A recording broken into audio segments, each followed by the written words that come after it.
Thanks, Tim, and welcome to the programme. Well, in a little over an hour's time, the opening ceremony of the Winter Olympics will get underway in Sochi. It is the most expensive Winter Games ever, at over $50 billion. Organisers dispute this, saying it includes infrastructure costs. But what it can't dispute is the controversy that surrounded the Games, from gay rights to security concerns to claims that workers haven't been paid and hotels being unfinished. We'll speak to guests in London, in Sochi and in Moscow to ask them how they feel about these Games. Is it purely President Putin's vanity project, or should we look past the politics and simply celebrate the sport? You can get in touch in the usual ways. We've got a presence across social media.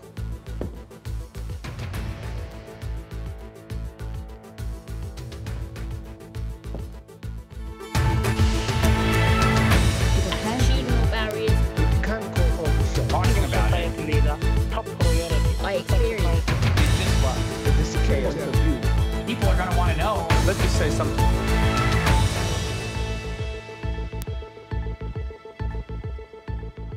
It's good to have you here with us on World Have Your Say. We're going to be talking about this for the whole of the programme today. If you want to get in touch with us, all of the comments will come to me here on my tablet. We'll try and weave as many of them into the conversation as we can. Let me introduce you to our guests. We are joined by Gevorg Mirzayan, who's a journalist for Expert magazine and joins us from our Moscow bureau.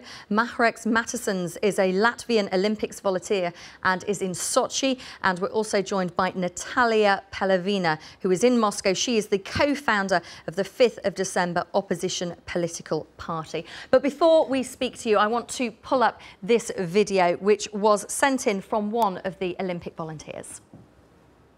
Hello, I'm Alexander from Moscow, and right now I'm here in Sochi for the Winter Olympic Games. I was preparing for this event for about 2 years with a lot of trainings, a lot of interviews, and right now I'm here in Sochi. I'm a NOCA sister for Team Canada. You can see our flags, our house, one of our house in the coastal village. And I'm very excited of being there. It's a really great event. It's a really great experience for me, great experience for my language skills, great experience for communications, great experience of watching how it's organized. Yeah, it's really great. I'm really happy to be there. Bye-bye. See you later.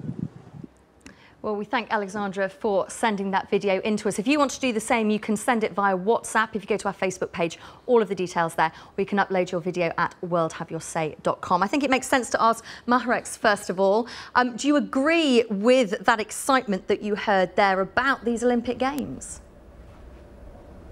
Of course, in the Olympic Games, behind the scenes, in the Olympic Volunteers Village, we are here absolutely and totally excited about what will be the outcome of our 2 years, 1.5 years, learning, training, and our dreams.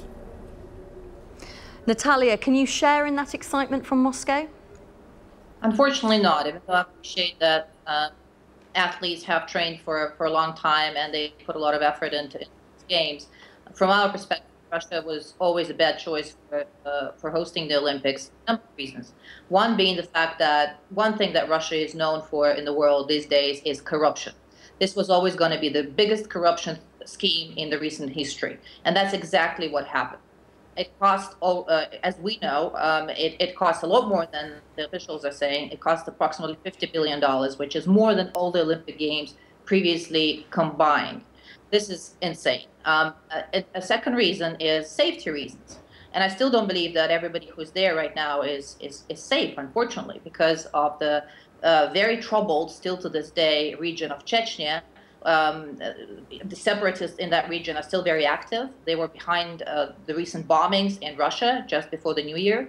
And so, unfortunately, I know there's a lot of military on the ground and police. Still doesn't feel very safe to me, the whole situation. The choice of the location, once again, is completely crazy to begin with.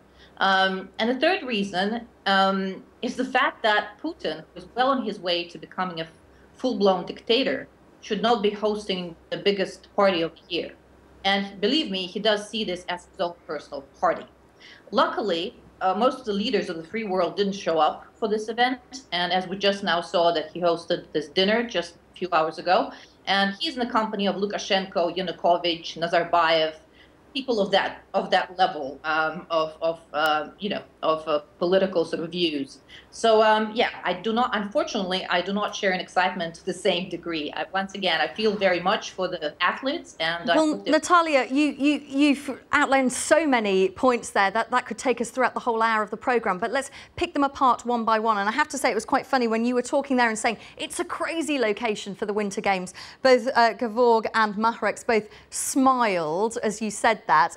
Gevorg, before we go to you, Mahreks, pick up on the security issue and also the issue Natalia said there about a crazy place. How do you respond to that?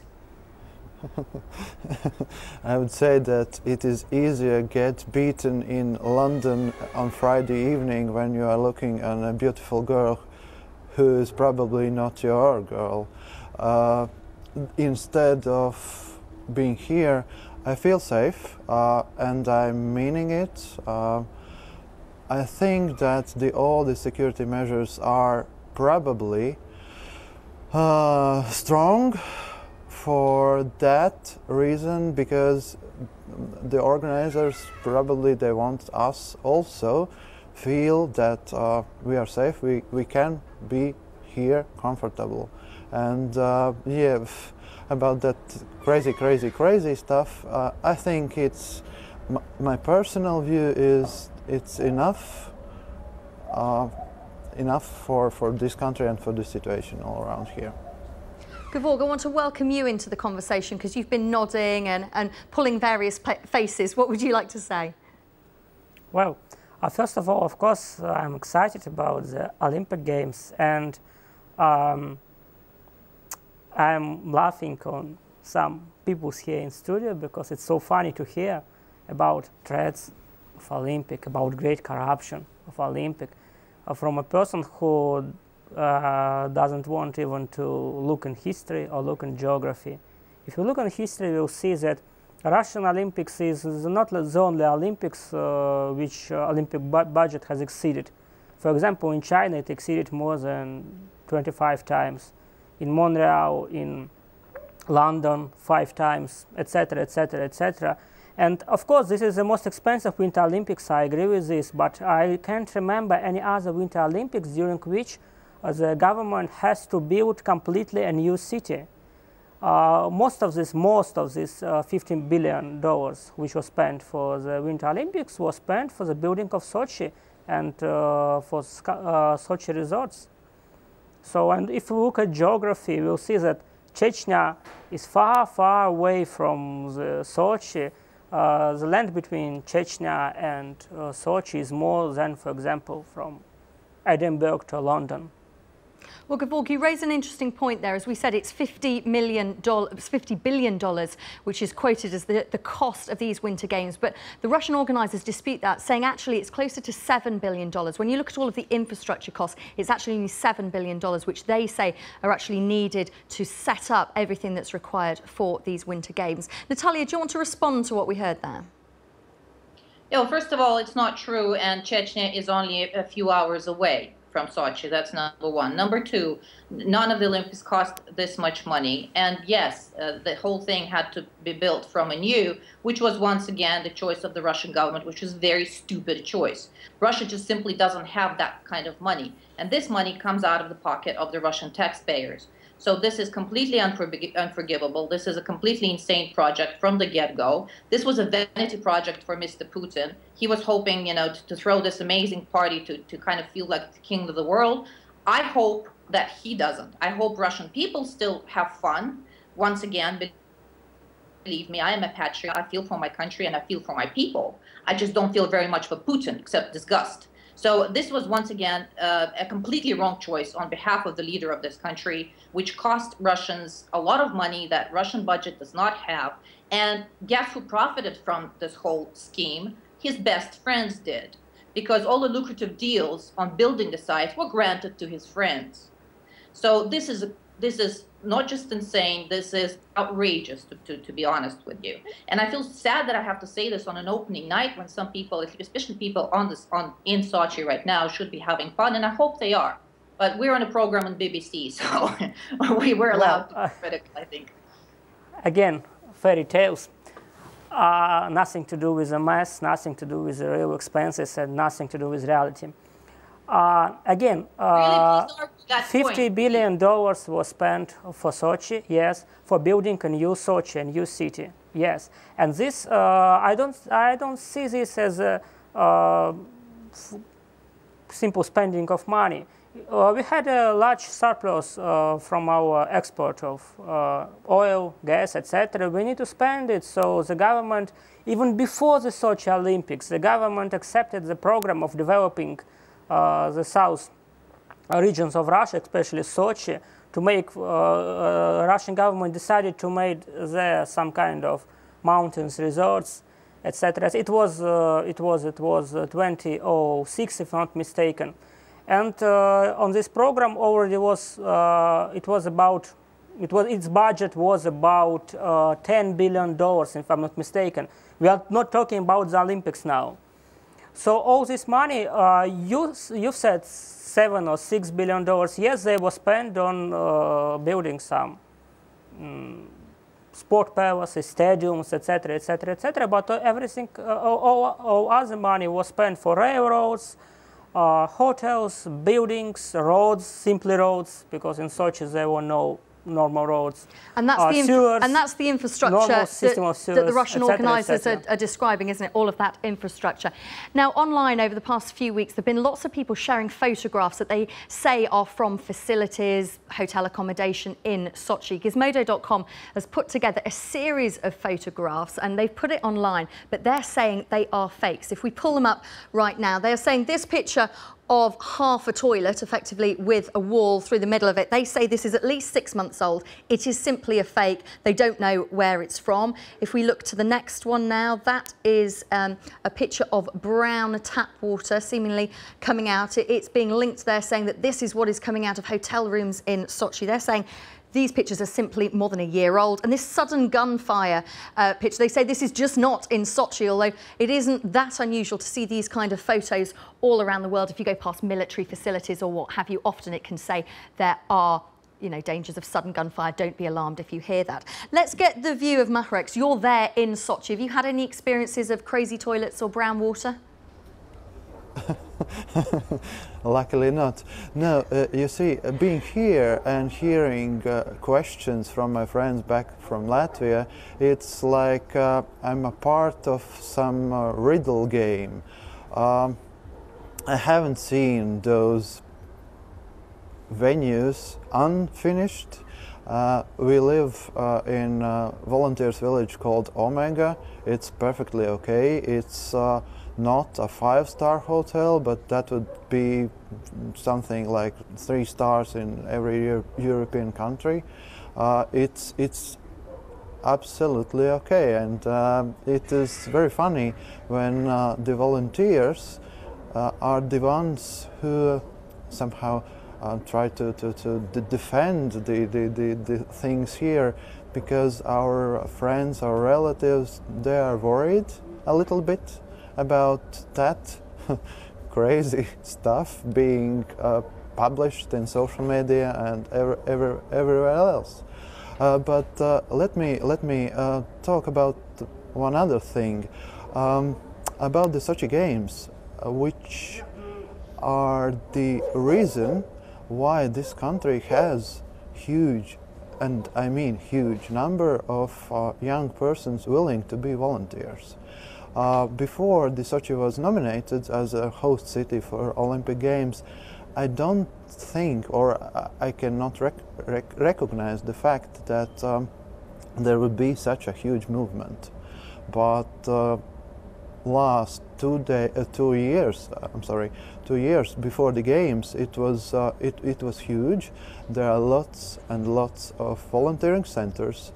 People feeling kind of that they understand that work for free is not useless work. It's for the society, for the games, for the athletes. And the third thing, I think, which is important here, that our work is meant to be for the games to happen. not counting money. And the first part of the show, I'm sorry, it was like a show about the accounting and different ways how to count money which is not actually ours. Well, Maharex, we'll try not to have an accounting show for the remainder of World Have Your Say. Maharex joining us live there from Sochi. He's an Olympic volunteer. We're going to take a quick break and then plenty more to come about Sochi and the Olympic Games. No, I absolutely talking about it. Let me say something.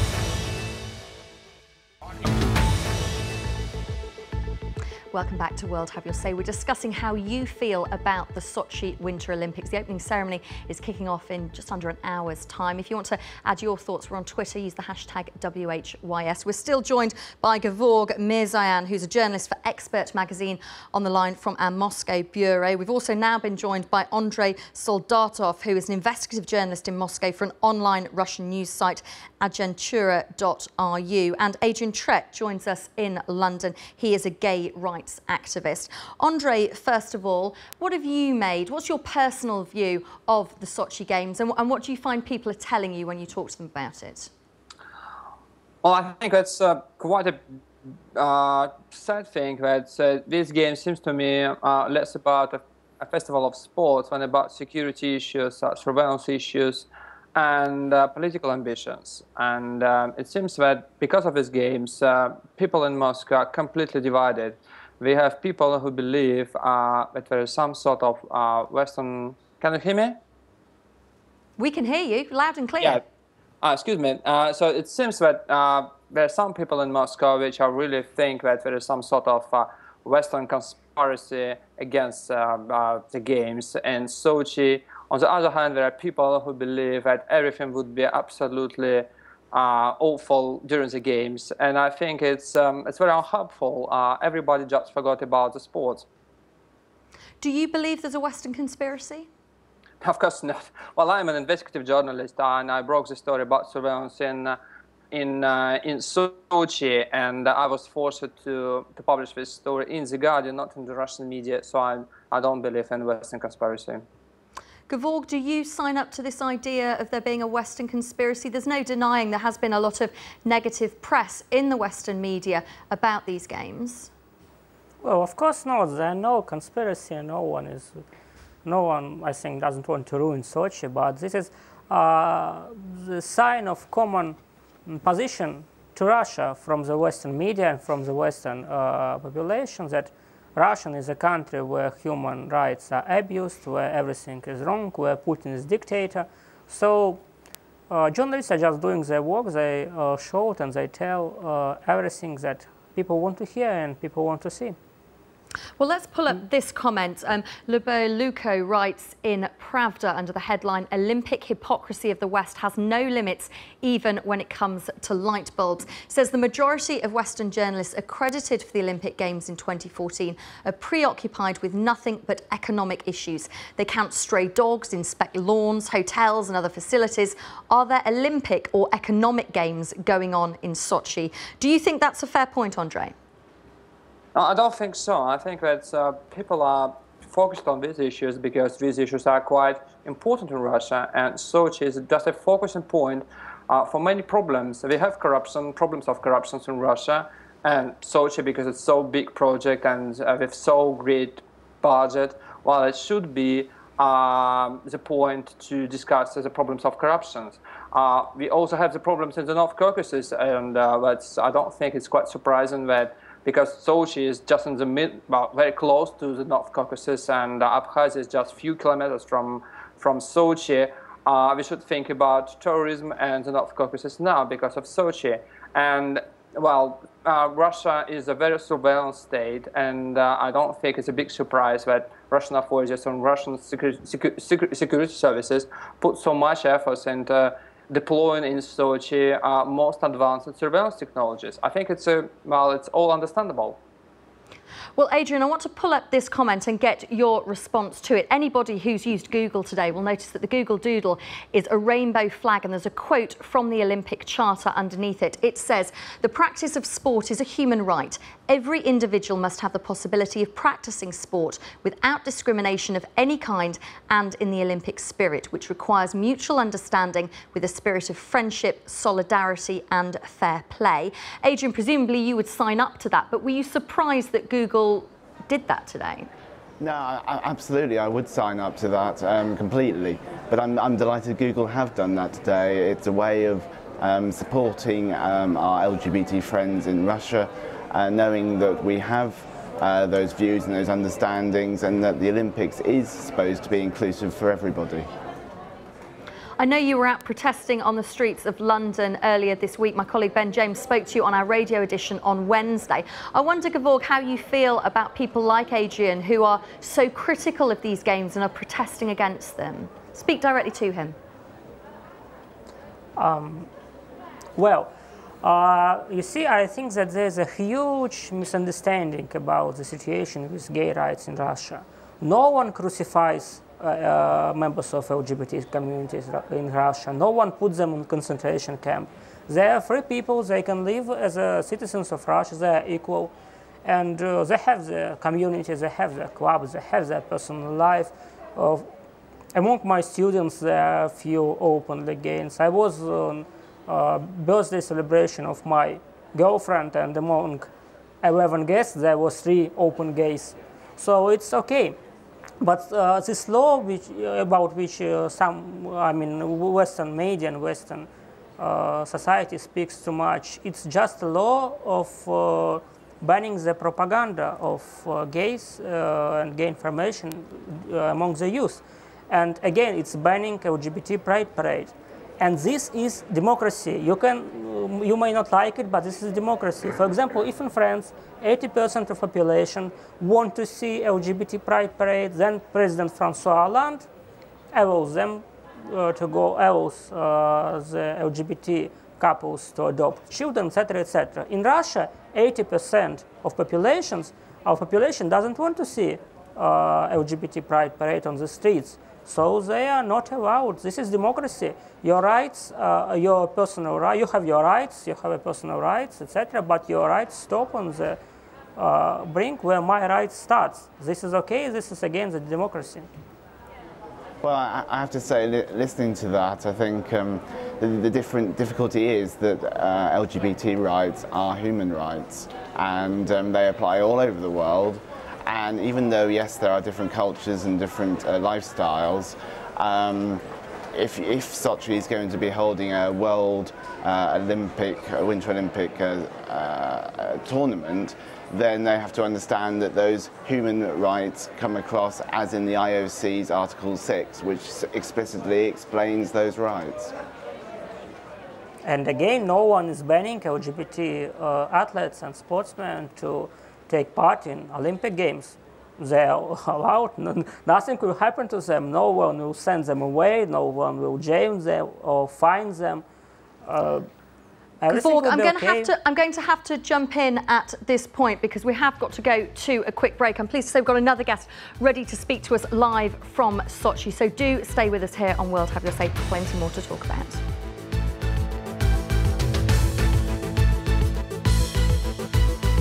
Let's just say something.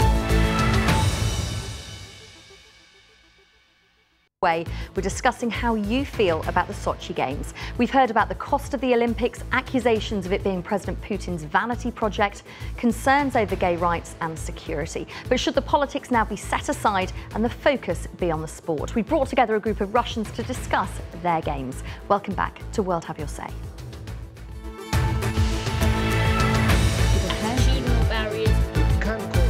Talking about it. Top priority. I experience. People are going to want to know. Let's just say something.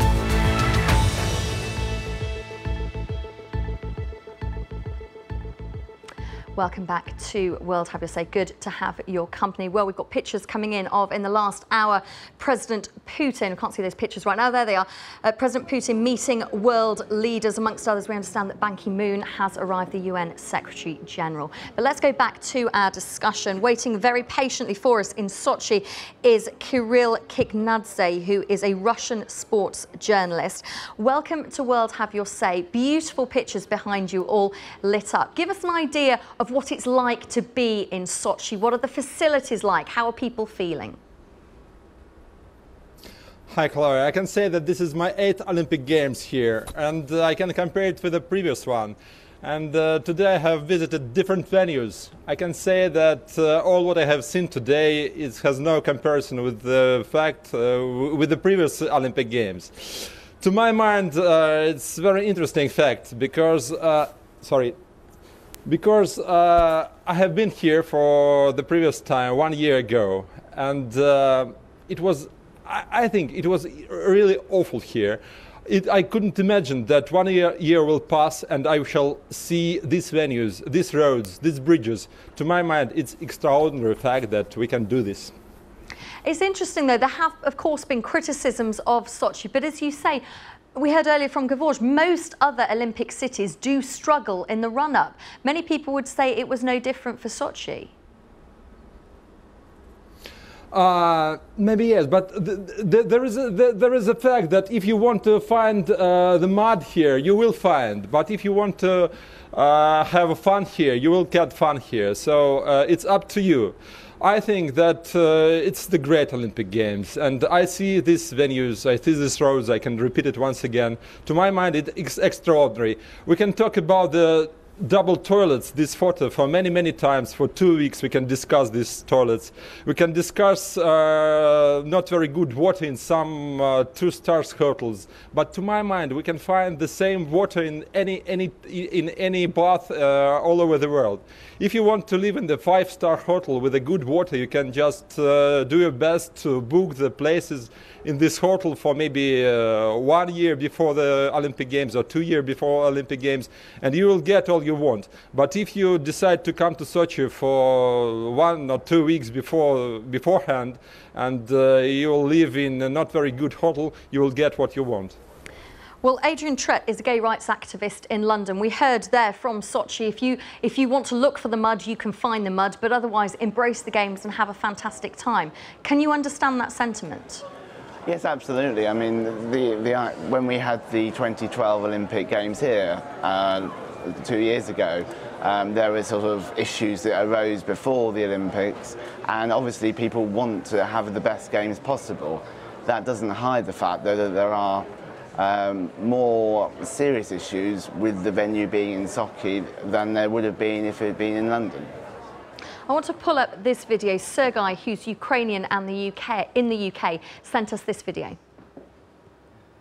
Sports and politics should be completely independent of each other. Let's give an opportunity to all these sportsmen to compete in fair Olympics, irrespective of whatever political system they come from. That's Sergei, who sent us his video earlier today. Adrian, can you accept that actually sport and politics do need to be separated, if nothing else, when it just comes to the Olympics? I think that's a very dangerous road to go down, separating sport and politics. Actually, on this particular issue with LGBT rights, yes, there are political angles to this, but at the same time there are sporting LGBT people who also want to play their part and have just as enjoyable time as anybody else. So actually, however much we might like to separate those two issues out, actually they're both just as important and they both interlink all the time. Georg, would you agree that politics and sport interlink all the time? Well, unfortunately, yes. From the very beginnings of Olympic Games, when the Finnish team doesn't want to go under the flag of the Russian Empire, Olympic Games and politics were always connected. We can remember Berlin Olympics 1936, I'm sorry, Moscow Olympics, etc. But the Olympic Committee fights against this connection, and I want to remind you that any political demonstration on the Olympic Games are forbidden. If the athletes, if the sportsmen want to show any political demonstration, they will be just banned from Olympic Games, and not by Putin, but the Olympic Committee. And again, I want to stress that the problem with gay rights are very, very, very overestimated. I mean, the problem in Russia. If you really want to protect the LGBT rights, welcome to Saudi Arabia. Welcome to any other Middle Eastern states where LGBT community is really threatened, and threatened very harshly. In Russia, again, they can live free, they can work free, and they can live as any other citizens of the Russian Federation. Well, Gevorg, as you're talking, I can see Adrian nodding. I was hoping to go back to Sochi, but it looks like we have lost that line. When you're talking, oh no, Kirill is back. Kirill, I know you have to go shortly, but I just wonder, are you expecting any sort of shows of support towards the gay community from any of the athletes? Are we expecting any signs when people are on the podium? Would that spoil the games? What are you anticipating yourself? I think that no, because you can feel the emotion, you can feel the situation on the Olympic when you come to the main plaza of these Olympic Games. All are equal. You can be from LGBT, or you can be anybody you are. Okay, you can feel as a part of the Olympic family, and this is the greatest thing that you can get here in Olympic Games, in Moscow, in Sydney, in London, in Sochi, everywhere. Adrian, I know that you've actually taken part in the gay games yourself. Would you hope or expect any signs from any of the competitors taking part showing solidarity with gay people around the world? I know in previous events there have been people who've painted their nails in the rainbow colours. Of course, we know the Black Pride salute in previous Olympics. Would you expect to see something like that during these games? I think that's very much down to the individual athlete's own safety and own point of view. I think there may be some instances when this may occur, and if those particular athletes feel comfortable with doing that, then that's great. But I'm not going to expect any athlete to do that, because it also, for them, may put themselves at some kind of risk. So it would be great if it did, but I don't think we can expect or demand that any athletes do that. We've had a shuffle of chairs and we've lost Kirill in Sochi, but I'm pleased to say Natalia Pelavina is back with us, co-founder of the 5th of December opposition political party. What are your views on politics and sport? As a political woman yourself, do you think they can ever be separated? Well, I emotionally try to separate the two right now, as we're about to start watching. With my husband, will watch the opening ceremony. You know, I do separate the two. And for me, emotionally, it's important that people do enjoy the games, especially the international athletes who have been training, who've been working hard, who have nothing to do with the mess that Putin and his people are making of our country where I live. So, so on that level, you know, I personally think that we do need to separate. However, you know, we're human, and on many levels, the two come together, you know, as one. And one thing that the good thing that definitely already has come out of those games is that issues such as anti-gay law, which is exactly what this propaganda law is. This is, I'm saying to my friend, to our dear friend from Expert Magazine. It was highlighted, and it became very much a big issue globally, and came into the spotlight, and that's definitely a good thing, as well as other human rights violations in Russia. So this served that purpose for sure. Those games already did. Well, Natalia, Adrian and Gevorg, I want to get your reaction to this video, which we got earlier today. Nino Lomjaria is a civil activist in Georgia, and she Skyped us earlier today with this message.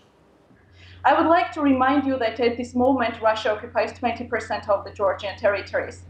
Just to summarize, the main purpose of our protest was to attract the attention of the world to the problems that we face here due to the Russian aggression. We want the world to know that in several kilometers from Olympic City, hosting country continues to occupy the territories of the sovereign neighboring states. And we believe that boycotting Sochi would be the most peaceful way to raise this issue in the face of the international community. Well, it's worth me saying that Nino did organise a petition asking for a boycott. The Russian government actually disputes that they're occupying any part of Georgia. But I just want to get a response there from each of you about the general principle of boycotts and whether they are actually an effective way to get your message across, or whether it's better to compete but there do interviews and raise the issues. Adrian, what's your thought on that? Yes, no, very much. My view is that boycotting isn't the right way to go about this. We need to be there, be present, take part, and hear what people have to say. That's very much, from what I understand, from the Russian LGBT groups on the ground in Russia who want us to be there, but at the same time to highlight and bring the issues forward that have obviously been highlighted during this. Natalia? Yeah, well, I think boycotting carries a lot of negativity with it, a lot of people's disappointments, and I think therefore that's not a good way to go. So I think it is important to participate and to use that opportunity when the spotlight is on Russia to bring attention to the issues that are important, such as anti-gay laws, as the situation with human rights in general, and with what's going on in Russia and who Putin really is. So I think it's important to go ahead and participate and make the best of it. And Gevorg, briefly from you? Yes, if you want to spoil your relations with Russia, of course you can boycott the games. I agree that the games are the personal project of Vladimir Putin, but most of the Russian population are sympathetic about the idea of games. They think that these games are their games, and if you want to spoil your relations with them, if you want to boycott the games, you must understand that after this, Russian public opinion, independently from Putin, will treat you quite badly. So if you boycott, you have to face the consequences. Well, do stay with us here on World Have Your Say. We'll take a quick break and then we'll bring you more of the conversation. No, I absolutely talking about it. Let me say something. No, I absolutely talking about it. Let me say something. Welcome back to World Have Your Say. We're having a discussion about how you feel about the Sochi Games, the opening ceremony, about half an hour away now. Lots of you getting in touch with us throughout the programme. Teresa in Colorado has posted at facebook.com/World Have Your Say. Russia has been unfairly portrayed in the media. What they do is their business, and I'm sick of hearing it on the news. Sorry, Teresa, that we're discussing it here for you. Samuel in Nigeria got in touch via WhatsApp. He says Russians are doing a great job. Sports and politics should stay separate. If you want to carry on getting in touch, you can go to Twitter, use the hashtag WHYS. Let me introduce you to a new guest who's joining us now. Colin Zainikov is a musician for the band The Oligarchs in Moscow and joins us via Skype now. Welcome to World Have Your Say, Colin. How do you feel about these games in your country in Sochi? Honestly, I have mixed feelings about that. So on one hand, there is the huge celebration, and I guess we as a country did a tremendous job of putting this together. On the other hand, it's clearly the most expensive winter games in the history of humanity, in the history of civilization. So, not many people can see the straight line between the Winter Games and, for example, the inflation that ruble experienced right now as we speak. So I guess, yes, that's mixed feelings about that. Is it difficult for you to feel pride when there is so much criticism from around the world towards your country and your president? You know what? In a typical Russian fashion, I would say that I don't really care about the criticism from around the world, because our best critics, we are our best critics.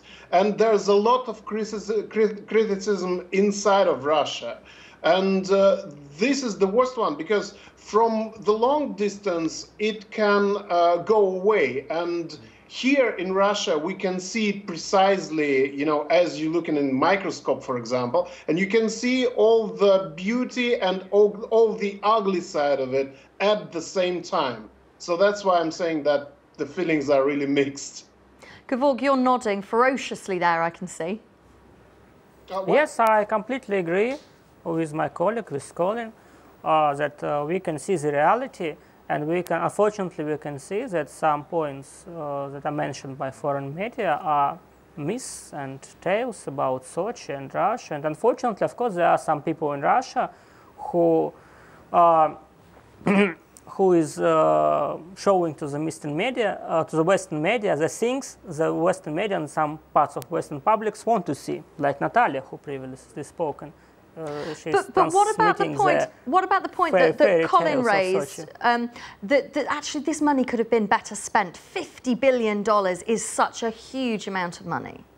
If we think that $50 billion was spent only for the games, for the opening ceremony, only for the advertisement, etc., of course there can be other ways to spend it. But again, I remind you that most of this money was spent for the building of a new city, of a new Sochi, and building of big resorts in Sochi, and restructuring all the infrastructure of the city and its surroundings. Of course there was a corruption, of course there was it, but we should not overestimate its size. What are your thoughts on the corruption, Colin? There have been reports that it's been widespread. Obviously the Russian organisers have disputed that. You know, the corruption, of course, the corruption is there. You can see it with your own eyes. But I'm mostly worried not about the corruption, because it has everything to do with the government, and and it has everything to do with the activity of people. There should be people protesting the corruption and raising the corruption, and not the media, in my understanding. I'm mostly worried about that side, the corruption that really hurts people. As we know, for example, my friend in Sochi lost his home, and he's been paid inadequate amount of money for his home, and the home is now demolished, and my friend just doesn't live in Sochi anymore, thanks to Olympic Games. So what can you do with this side of the story? Well, as you talk to us and tell us your story, you can see it in pictures behind me, live pictures coming from Sochi tonight, beautiful lights coming from the Olympic Village. Of course, that opening ceremony just half an hour away. Let's pull up this final comment. Mark Bennett wrote this piece on The Guardian's website, headlined, "Russia's anti-gay law is wrong, but so is some of the criticism from the West." No country likes being lectured to, especially when that criticism is so often seen as disproportionate and ill-informed.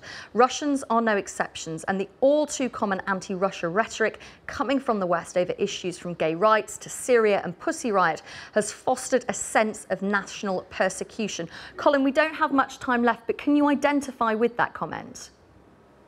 Yeah, absolutely. I heard the previous commenter said that gays are doing well in Russia, but for God's sake, just imagine, there are 225 athletes in Russian team, and we don't know